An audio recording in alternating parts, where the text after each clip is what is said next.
আমি এই হাদিসটির প্রেমে পড়ে গেছি।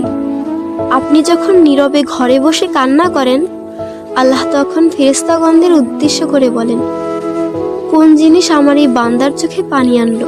ফেরেশতাগণ বলেন, আপনার বান্দা সুখে নেই, আপনার বান্দা অনেকদিন হাসেনি।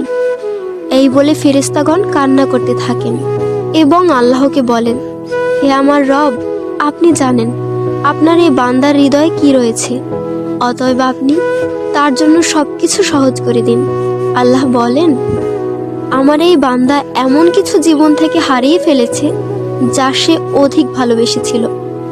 অতএব আল্লাহ বলেন, আমি শপথ করছি, আমার বান্দা তার জীবন থেকে যা হারিয়েছে এর চেয়ে উত্তম জিনিস তাকে এনে দেব, যা দেখে দুনিয়া ও আখিরাতের সবাই বিস্মিত হবে। আলহামদুলিল্লাহ।